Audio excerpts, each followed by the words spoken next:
All right, friends, we are back for lesson 22 in A Course in Miracles in the workbook. What I see is a form of vengeance. Today's idea accurately describes the way anyone who holds attack thoughts in his mind must see the world. Having projected his anger onto the world, he sees vengeance about to strike at him. His own attack is thus perceived as self-defense. This becomes an increasingly vicious circle until he is willing to change how he sees. Otherwise, thoughts of attack and counterattack will preoccupy him and people his entire world. What peace of mind is possible to him then? It is from this savage fantasy that you want to escape. Is it not joyous news to hear that it is not real? Is it not a happy discovery to find that you can escape? You made what you would destroy, everything that you hate and would attack and kill. All that you fear does not exist. Look at the world about you at least 5 times today, for at least a minute each time. As your eyes move slowly from one object to another, from one body to another, say to yourself, I see only the perishable. I see nothing that will last. What I see is not real. What I see is a form of vengeance. At the end of each practice period, ask yourself, is this the world I really want to see? The answer is surely obvious. So here we go. The language in the course, I remember as a beginner student, and still sometimes it will catch me as being really like vengeance, kill, attack, escape, hate.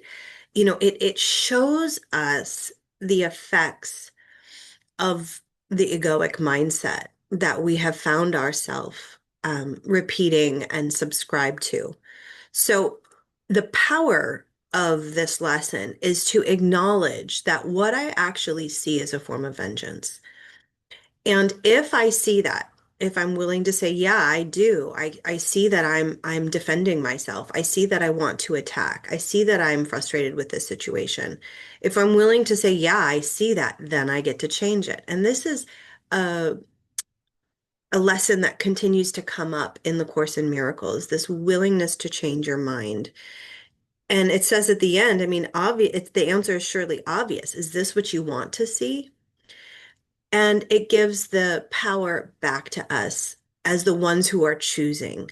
So we're not at the effect of the things that we see. We made them, we subscribed, like I said, but it keeps us in this cycle of attack and defense. And it preoccupies us from the world that we want. So the Course goes further to say that isn't it joyous news to hear that it is not real? So that's another kind of, moment to pull your navel in and go, wow, what I'm seeing is not even real.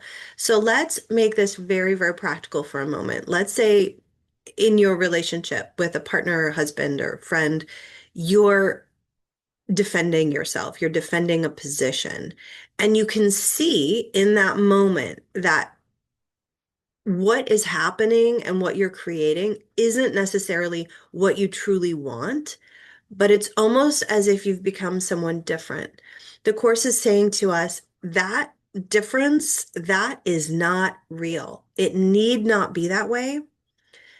Again, if you're willing to change your mind, if you're willing to say, wow, I'm seeing a form of vengeance in the world, if you have that spaciousness and that capacity to simply observe what is happening and acknowledge it for what it is, to say it's an illusion, it's not real, and to redirect. So it's a practice. Remember, we've got a lesson every day where we're going, okay, what I see, nothing I see will last. This argument will not last. This is a form of vengeance. This is not real. Only love is real. It stops us in our tracks and it stops us from continuing to repeat the same cycle so that we can say, wow, what I see is a form of vengeance. That's not what I want. And I'm moving on. So powerful. See you in the next lesson.